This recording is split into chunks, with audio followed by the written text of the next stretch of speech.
Na companhia da querida atriz Maria Canaveral, numa noite tão especial, um encontro de amigos convidados, essa estreia VIP de Um Dia Muito Especial, com Reinaldo Gianecchini.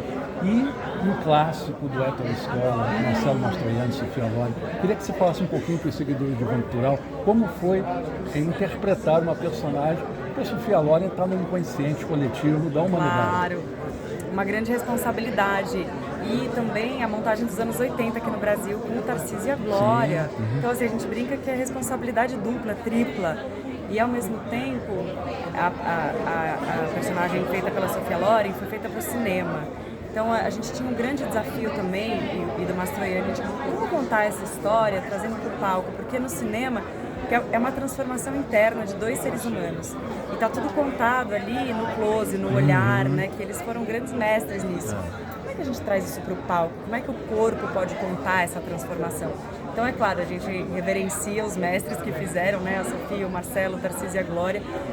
Aprendemos com eles, mas também buscamos muito na sala de ensaio encontrar a nossa forma de contar, a nossa linguagem. Isso foi muito importante, assim.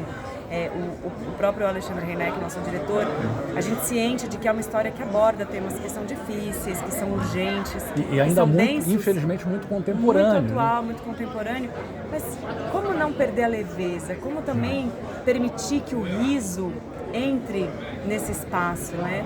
Então foi um trabalho de muita busca, assim, um espaço de ensaio na nossa sala de ensaio, um espaço muito seguro para a gente experimentar, errar, acertar e encontrar o nosso caminho, né, para contar essa história. E uma coisa também que a gente tem observado, desde a pandemia para cá, houve esse grande boom dos teatros. As pessoas querendo contato humano, né? Como é que foi para você, quando você, depois da pandemia, viu esse boom e, de repente, encara um projeto, digamos assim, ousado como esse, sem patrocínio, mas com toda a garra do mundo? Eu sinto também, assim, que a pandemia, essa ressaca das telas, né, da ausência, assim, na verdade a vontade pela presença, porque o teatro é a presença por excelência, né, a presença radical. E eu brinco que brinco não, é verdade, faz teatro quem está no palco e quem está na plateia, porque é uma grande comunhão. Então as pessoas estão buscando essa presença como experiência e como possibilidade de transformação, porque o teatro é isso, né? As pessoas veem, as pessoas que estão realmente abertas e presentes podem sair transformadas dessa experiência, né?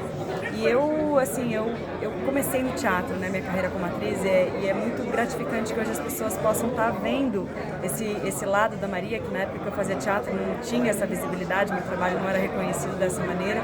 Então é como se... E eu passei um período um pouco afastada nos últimos 3 anos mesmo. Foi uma escolha, e parece que no momento que eu decidi retornar, e não foi fácil assim, né? Faz um tempo que eu estou ensaiando e compreendendo esse retorno. É como se o teatro dissesse, vai voltar, mas vai voltar por onde você entrou. Então foi uma grande coincidência, assim, desse momento em que as pessoas estão procurando teatro, em que o teatro volta com uma força muito grande desse momento de quarentena, de pandemia, eu poder retornar também para o meu ofício, para o meu trabalho, no lugar onde eu comecei, onde tudo começou para mim. E essa peça, depois de um grande sucesso em São Paulo, do público e crítica, ela fala muito alto ao coração das pessoas, a mente ao coração. Como é que você tem sentido o feedback do público, da plateia, em relação a esses temas que acompanham essa angústia, em que a gente parece que a gente está revivendo, digamos assim, como Nietzsche falava, né, do eterno retorno. O eterno retorno, exatamente. É muito interessante porque a gente aborda temas que são atuais, que são importantes, sociais, políticos, de lutas tão importantes e pertinentes, mas a gente aborda isso a partir do viés humano, né? O filme faz isso, né? Já é uma proposta do Héctor, e olhar para o micro para falar sobre o macro. Então acho que é isso que toca as pessoas nessa peça, embora a gente esteja falando da condição da mulher, uma sociedade machista, fascista, patriarcal. A gente está falando da questão LGBT, do homem gay, a gente está falando do cenário político fascista, autoritário.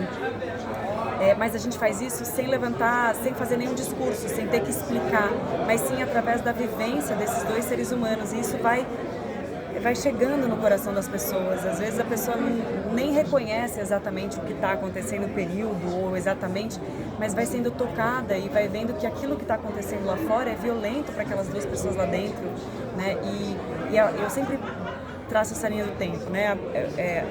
O filme foi escrito nos anos 70, falando sobre os anos 30, e hoje a gente está em 2026.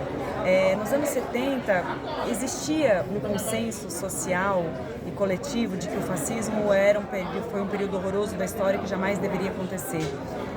A gente não está mais nesse lugar, né? Olha essa volta acontecendo, né?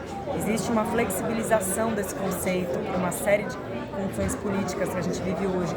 Então, é tão urgente essa peça, não só porque ela continua atual, falar da condição da mulher, falar da questão do homem gay, mas servir a arte servindo como uma manutenção da memória mesmo, dizendo, olha, é sobre isso que a gente está falando. O fascismo é sobre isso, o nazismo é sobre isso, é esse horror, né, que cerceia liberdades, que mata pessoas e que não deve jamais se repetir. Então, acho que a gente vive num momento social e político que, infelizmente, esse não é um consenso do passado, mas, infelizmente, é um dado do presente e que a gente precisa seguir vigilante, e a arte cumpre essa função também, de fazer essa vigília, essa manutenção da memória, essa denúncia permanente do que há de errado e do que não deve voltar a acontecer, né? E eu sou fã do teu trabalho no audiovisual, Ilha de Ferro, que personagem incrível que você fez ali, né? E que marcou tanto a história do próprio Globoplay, né? Sim, foi uma As das séries primeiras. ganharam um up depois de Ilha de Ferro. Foi. Eu queria que, se você puder dividir, eu sei que tem cláusulas contratuais, às vezes, mas algum projeto de cinema ou de streaming que você quer dividir com a gente? Sim, eu tenho um projeto, tenho algumas coisas, assim, mas eu tenho um projeto que já está nascendo, que é um longa, que eu rodei no ano passado, antes de começar esse projeto aqui, se chama Mulher ao Lado, é a adaptação de um roteiro argentino, pelos próprios roteiristas argentinos,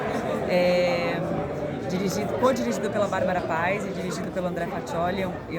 Somos eu e Alejandro Plavon no elenco, e a Bárbara também está no elenco. E eu tenho o maior amor por esse projeto, ele está ficando cada vez mais lindo, assim, e em breve ele estará aí nas salas de cinema, e tem outras coisas que, por contrato, em breve saberemos. Em breve estaremos acompanhando aqui pelo Divã Cultural. Querido, muito obrigada, eu que agradeço, muito sucesso no teatro, cinema e televisão, com essa grande e querida atriz que você é. Obrigada mesmo, obrigada. Esse retorno e poder receber esse carinho, assim. Aquela